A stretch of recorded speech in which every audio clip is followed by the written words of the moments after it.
షార్ట్స్కి dialogues అనేవి ఎలా పెట్టాలో సింపుల్గా చూసేద్దామా. ఇందుకోసం ఆల్రెడీ నేను గ్యాలరీలో ఒక వీడియో ఉందండి, దాన్ని ఓపెన్ చేశాను.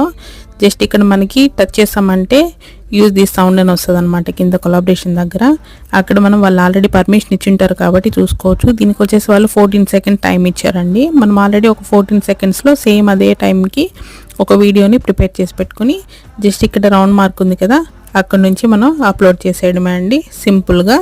తర్వాత చూడండి వాళ్ళ వాయిస్ ఎంత బాగా వస్తుందో. ఇప్పుడు ఆల్రెడీ ఆ కామెడీ షాట్ అనేది మనకి ఎగ్కి అప్లై అయిపోయింది అనమాట. మనకు కావాలనుకున్నప్పుడు కవర్ పేజ్ని ఇట్లా పెన్సిల్ సింబల్ మీద టచ్ చేసి మనకు నచ్చిన ప్లేస్లోని కవర్ పేజ్ని సేవ్ చేసేసుకోవచ్చు అండి. తర్వాత క్యాప్షన్ కోసం మనం ఏమైతే అనుకున్నామో ఆ మ్యాటర్ని అక్కడ ట్యాగ్స్ కూడా రాసేయచ్చు అనమాట. షార్ట్ కాబట్టి రాసేయచ్చు. దీన్ని అన్లిస్టెడ్లో పెట్టేసుకున్నారంటే మీకు కావాల్సినవన్నీ మ్యాటర్ అంతా రాసిన తర్వాత ప్రైవేట్ చేసేస్తారండి. మీకు ఫాస్ట్గా ఛానల్ అనేది మీకు వ్యూస్ అనేవి పెరుగుతాయి అన్నమాట.